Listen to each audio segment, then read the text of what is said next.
নিশ্চয়ই পরিকল্পিতভাবে উস্কানি দিয়ে এটা করানো হচ্ছে। আমার মায়ের বয়স 82 বছর। আমার মাও ফেসবুকে অ্যাক্টিভ, আমার সাথে ভিডিও কনফারেন্সে কথা বলেন, ফেসবুকে উনি লাইভ টাইপ দেখেন। আমি চিন্তা করি যে এই ধরনের ভাষা যদি ফেসবুক রিলস কিংবা টিকটক অথবা ইউটিউব শর্টসে আমার মা যেরকম দেখে কষ্ট পাচ্ছে, যিনি গালিটা দিচ্ছেন তার মা, তার সন্তান, তার স্ত্রী, তার বোন, সে কি এটা ভালোভাবে নিচ্ছে? আমি তাই আমাদের সকল প্রবাসী ভাই বোনদের কাছে বিনয়ের সাথে আবারও করজোড়ে অনুরোধ করতে চাই, এই মিথ্যা গুজবে আপনারা কান দিবেন না। আমাদের দেশের সম্পদ, আমাদের সরকারের যত অবকাঠামো, এগুলো কিন্তু আপনাদের রেমিটেন্সের পয়সা, দেশের কৃষক, শ্রমিক, ব্যবসায়ী সকলের ট্যাক্সের পয়সা দিয়ে তৈরি। সেতু ভবন যারা ধ্বংস করে, যারা একটি বিকৃত মানসিকতায় আনন্দ করছেন, তাদের জন্য বলি যে এই যে হাজার হাজার কোটি টাকার সম্পদ ক্ষতি হলো, এই যে কোটি কোটি ছাত্রছাত্রীদের মনে হৃদয়ে ক্ষত তৈরি হলো, এই ক্ষতিটা কিন্তু সরকারের নয়, এটা কিন্তু জনগণের ক্ষতি। এই এলিভেটেড এক্সপ্রেসওয়ে, এই মেট্রো রেল, পদ্মা সেতু, ডেটা সেন্টার, বাংলাদেশের যত কিছু অবকাঠামো, তার ক্ষতি হলে এটা দেশেরই ক্ষতি হবে, জনগণের ক্ষতি হবে। রেমিটেন্স যারা পাঠানোর বিরুদ্ধে অপপ্রচার করছেন, রেমিটেন্স আপনারা যদি বাংলাদেশে 6 মাস না পাঠান বা আপনারা যদি বৈধ পথে না পাঠান, এই ক্ষতিটা কার হবে? এই ক্ষতিটা হবে আমাদের প্রবাসী ভাই বোনদের পরিবারের, আমাদের দেশের সামগ্রিক উন্নয়নের ক্ষতি হবে। তাই এই অপপ্রচারগুলো আমাদের প্রতিরোধ করার জন্য সবাইকে ঐক্যবদ্ধ হয়ে কাজ করতে হবে। আমি লক্ষ্য করছি যে অনেকেই অপপ্রচার করছেন যে রেমিটেন্স যদি আমরা 6 মাস বাংলাদেশে না পাঠাই তাহলে সরকার পতন হয়ে যাবে। একটাবার চিন্তা করেন যে নিজের ক্ষতি করে আরেকজনের ষড়যন্ত্রকে আপনারা সফল করবেন না।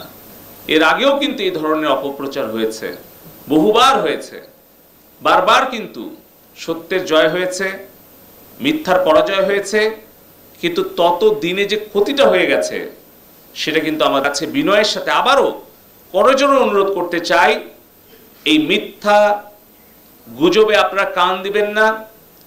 আমাদের দেশের সম্পদ, আমাদের সরকারের যত অবকাঠামো, এগুলো কিন্তু আপনাদের রেমিটেন্সের পয়সা। রেমিটেন্স আপনারা যদি বাংলাদেশে 6 মাস না পাঠান বা আপনারা যদি বৈধ পথে না পাঠান, এই ক্ষতিটা কার হবে? এই ক্ষতিটা হবে আমাদের প্রবাসী ভাই বোনদের পরিবারের, আমাদের দেশের সামগ্রিক উন্নয়নের ক্ষতি হবে। মাননীয় প্রধানমন্ত্রীকে, আমাদেরকে আক্রমণ করা হচ্ছে, এমন ভাষায় আক্রমণ করা হচ্ছে, এটা কোনো সুস্থ স্বাভাবিক মানুষের পক্ষে সম্ভব নয়। যারা আজকে উস্কানি দিচ্ছে যে রেমিটেন্স পাঠিয়েন না, রেমিটেন্স পাঠানো 6 মাস বন্ধ রাখেন, তাহলে পারে সরকার পতন হয়ে যাবে, আমি তাদের উদ্দেশ্যে বলতে চাই 2009 সালে আওয়ামী লীগের সরকার গঠনের আগে আর কি কোনো সরকার ছিল না? তখন তারা কেন এই ইন্টারনেটের দাম কমাতে পারলো না? কেন তারা 4G নেটওয়ার্ক দিতে পারলো না? কেন তারা বাংলাদেশের গ্রাম পর্যন্ত ফাইবার অপটিক্যাল কেবল নিয়ে যেতে পারলো না?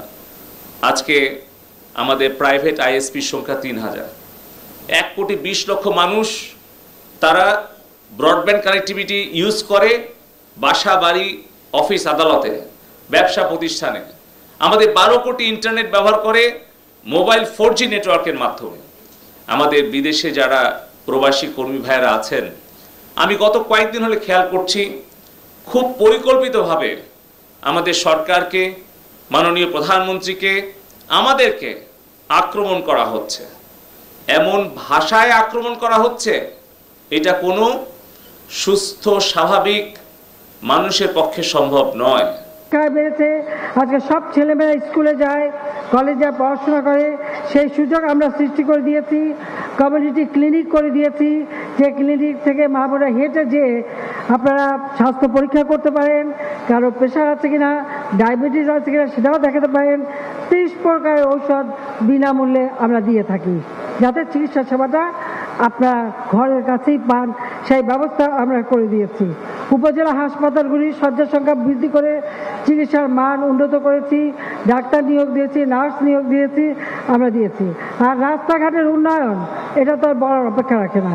আজকে সারা বাংলাদেশেই যেখানে গ্রামীণ রাস্তাগুলি মাটির রাস্তা আমরা ইটের করে দিচ্ছি, আর এরপরে পাকা করে দিচ্ছি। রাস্তাঘাটের উন্নতি, নদী নালা খাল বিল সংস্কার করে দিচ্ছি, পুকুর সংস্কার করে দিচ্ছি। আপনাদের কাছে একটাই কথা থাকবে, 1 ইঞ্চি জমি যেন অনাবাদি না থাকে।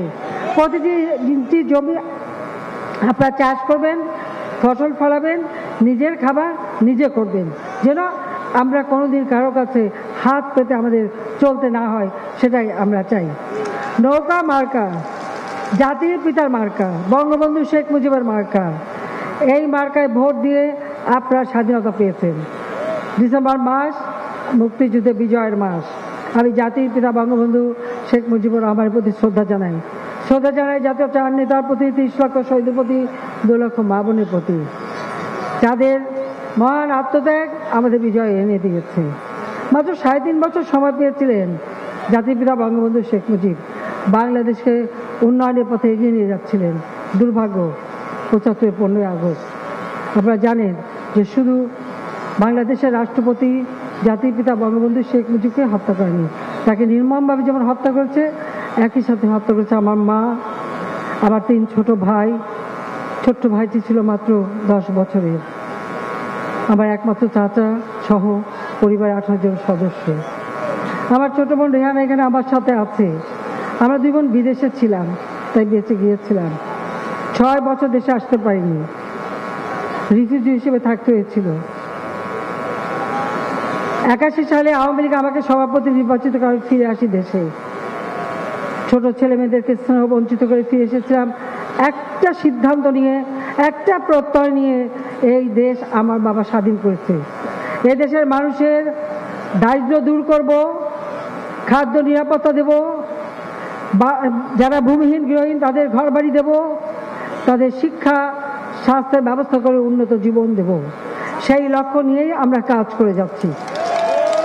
2009 থেকে আজকে 2023, বদলে যাওয়া বাংলাদেশ, এখন বাংলাদেশ এগিয়ে যাচ্ছে সামনের দিকে। আজকে আমরা যেমন লেখাপড়ার ব্যবস্থা করে দিয়েছি, কর্মসংস্থানের ব্যবস্থা করে দিয়েছি, আর বিশেষ করে এই উত্তরবঙ্গ, রংপুর একসময় মঙ্গাপীড়িত এলাকা, মানুষের খাবার নেই, হাহাকার, পরনে ছিন্ন কাপড়, রোগের চিকিৎসা নেই। আজকে আর সেই চিত্র নাই। আছে বলেন? নাই। আমরা চাষি, আবার এই চাষিরা যখন সার চাইতে গিয়েছিল, বিএনপির আমলে তাদেরকে গুলি করে হত্যা করা হয়েছিল। আজকে আমরা কৃষকদের উপকরণ কার্ড দিয়েছি। 2 কোটির উপর কৃষক এই কার্ড পায়। সার, বীজ সহ কৃষি উপকরণ তারা ভর্তুকি মূল্যে কিনতে পারে, আমরা ভর্তুকি দিচ্ছি। সেচের ব্যবস্থা করে দিয়েছি, বিদ্যুতে ভর্তুকি দিয়ে কৃষক যাতে সেচ করতে পারে তার ব্যবস্থা করে দিয়েছি। আজকে ঘরে ঘরে বিদ্যুৎ পৌঁছে দিয়েছি। ওয়াদা দিয়েছিলাম সব ঘর আলোকিত করবো, আমরা তা করেছি। বাংলাদেশে একটি মানুষও ভূমিহীন গৃহহীন থাকবে না, প্রত্যেকটা মানুষকে ঘর করে দেবো। আজকে আমরা সেই ঘর তৈরি করে দিয়েছি, কোনো মানুষ ভূমিহীন গৃহহীন থাকবে না, সেটাই আমাদের সিদ্ধান্ত। আমরা সেইভাবেই কাজ করে যাচ্ছি। আমাদের দেশ উন্নত হবে, সমৃদ্ধশালী হবে। আমাদের বাংলাদেশের মানুষ বিশ্ব দরবারে মাথা উঁচু করে চলবে, সেইভাবেই আমরা দেশকে গড়ে তুলছি। আজকে আপনারা এই সকালবেলা প্রচণ্ড শীত পড়ে, তারপর আপনারা কষ্ট করে সবাই এসেছেন, আমি আপনাদের প্রতি কৃতজ্ঞতা জানাই। 15ই আগস্ট মা বাবা ভাই সব হারিয়েছি। আজকে আপনারা, এই বাংলাদেশের মানুষই তো আমার পরিবার। এই বাংলাদেশের মানুষের জন্য আমার বাবা জীবন দিয়েছেন। আমিও আপনাদের পাশে আছি, আপনাদের দেশ সেবা করে যাব।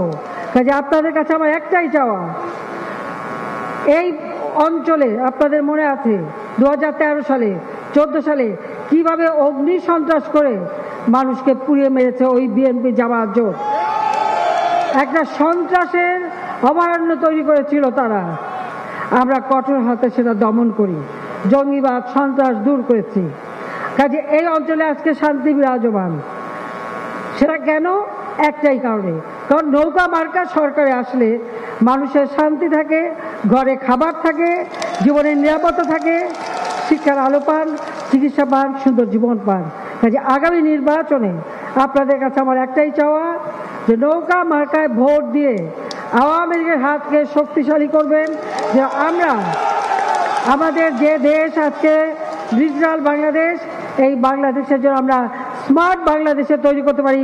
আমাদের ছাত্র ছাত্রী যুবক তারা স্মার্ট দক্ষ জনশক্তি হবে। আমরা তাদেরকে ভবিষ্যতের জন্য তৈরি করব। 2041 সালে বাংলাদেশ উন্নত সমৃদ্ধ স্মার্ট সোনার বাংলা হিসেবে আমরা গড়ে তুলব। সেই কারণেই আপনাদের কাছে নৌকায় ভোট চাই। আমাদের নৌকা প্রার্থী রাশেক এখানে আপনাদের সামনে। এতদিন আপনার তার বাবা ছিল, আজকে সে তাকে দিয়েছে যুব সমাজ। তারুণ্যই সম্পদ, তারুণ্যই আমাদের অগ্রযাত্রা নিয়ে করবে।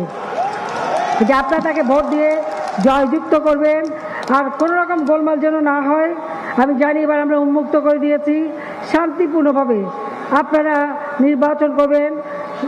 2024 সাল 7 জানুয়ারি ওই নির্বাচন, এখানে আওয়ামী লীগকে জয়যুক্ত করে আপনাদের সেবা করার আমাকে সুযোগ দেবেন, সেই আহ্বান জানিয়ে আমার বক্তব্য শেষ করছি। আবার দেখা হবে। খোদা হাফেজ। জয় বাংলা, জয় বঙ্গবন্ধু, বাংলাদেশ চিরজীবী হোক। মোবাইল ফোনের মধ্যে সরাসরি চলে যাবে, আর উচ্চশিক্ষা পর্যন্ত ভিত্তিতে যাতে আপনাদের ছেলেমেয়েরা লেখাপড়া শিখবে, প্রযুক্তি জ্ঞান হবে, কম্পিউটার শিখবে, দেশে বিদেশে কাজ করবে, কারিগরি জ্ঞান হবে, সেইভাবে আমরা কাজ করে যাচ্ছি। আওয়ামী যখনই সরকার এসেছে দেশের মানুষের উন্নতি হয়েছে। 2001 পর্যন্ত ক্ষমতা ছিলাম, বিদ্যুৎ উৎপাদন বাড়িয়েছিলাম, খাদ্যের দেশকে সংশোধন করেছিলাম, সাক্ষরতার হার বাড়িয়েছিলাম, কিন্তু 2001 আসতে পারেনি। যারা এসেছিল আবার এসেছিল ভাগ্য নিয়ে ছিঁড়ে নিয়েছিল। 2009 নির্বাচন, 8 নির্বাচন আপনারা নৌকামার্কে ভোট দিয়েছেন, আমরা জয়লাভ করেছি। 2014, 2018 নির্বাচন, এই 9 থেকে 23 আজকের বাংলাদেশ বদলে যাওয়া বাংলাদেশ, আজকের বাংলাদেশ ডিজিটাল বাংলাদেশ, আজকের বাংলাদেশ প্রযুক্তির বাংলাদেশ। বাংলাদেশ এগিয়ে যাচ্ছে। আমাদের দারিদ্র্যের হার কমেছে, আমাদের সাক্ষরতার হার বেড়েছে, শিক্ষা